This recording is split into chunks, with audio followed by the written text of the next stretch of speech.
Welcome and good day, everybody, to this Friday edition of some tech updates. And today we've got some really cool stuff. So, in Tennessee, our newest feature inside Command in Opportunities is that you can now import your loops and have opportunities created for you automatically. Oh my gosh. And you'll be able to easily pull in the forms from that loop without having to download anything. Let's show you how it's done. So you're going to come to this screen in Opportunities, and you're going to see a banner up here that says connect your dotloop account to import your loops. You're going to want to click that, and you're going to want to log into dotloop. Once you've done so, you will have this new option here called import. Let's give it a good click, shall we? What does it do? What does this import button do? Let's find out. Boom. Okay, so we're going to import loops. My account's really weird. You should have just one option. If you have multiple options, just pick the first one. That's the one that's working for me. We're going to hit continue. And now it's looking into my account for all the different loops that I have. So let's filter this list by going to listing for sale, for example.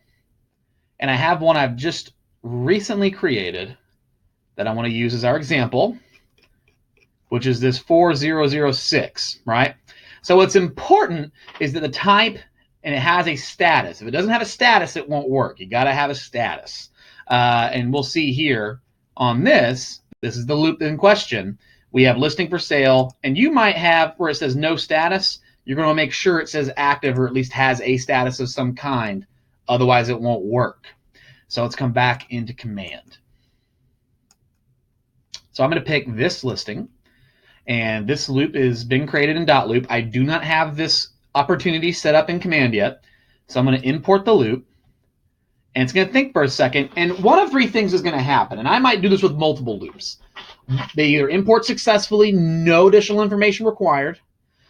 They either won't work at all because there's just not enough info for it to tell what that loop is. And that's going to be things like listing for sale, active listing, and then in the details, of course, we got to have a seller. We got to have a listing agent, which is you. You're going to have some things in details. And oftentimes when you're working in dotloop, these things are filled out automatically for you. So you should have, at the bare minimum, these bits of details that are in here, right? But if I've got all those things, it should import successfully. Also, if there's like a thing that I might be missing, they might have me manually review a loop if it's pretty sure what it is, but it just needs a little more input from me. So this one worked perfectly because I had all the information that I needed. So I'm going to hit done. Now, where that loop goes, or as far as the opportunity goes, is actually in a special section of your pipeline. And because this one was a listing, it's in the listing pipeline, right? That's important, listing pipeline. And it's in the active phase. There is a specialized stage called legacy. And in there, you will see loops that you've imported into opportunities. And it's done all the work for you. So it's been created. I can take this now and move it into live on MLS. I can take it out of that legacy stage. But this legacy stage here is just for things that have the tag imported from dotloops. That lets you know that that's where that came from. Let's open that opportunity up. And you'll see that all of my details are already completely filled out. It has the address.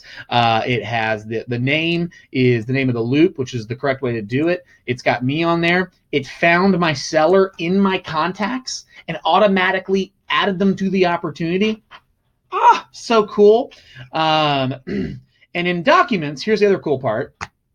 So the documents don't get added to the compliance checklist automatically, but what you can do now is this. So let's say I want to add the confirmation of agency. When I click add file, I can go to dotloop, and I can just grab the confirmation of agency, assign. And boom, it's been done. I can do the same thing with the amendment, dotloop. I can type in amendment. I may not have it in there. That's fine. Oh, there it is. Assign. So I don't have to download documents at all. I don't have to do a bulk use the packet option, all I have to do is simply click add file, grab it from dotloop, and it attaches it automatically. You're done. Ooh, isn't that awesome? I'm adding this to the newsletter that we're sending out. I'm going to be posting this video on Facebook.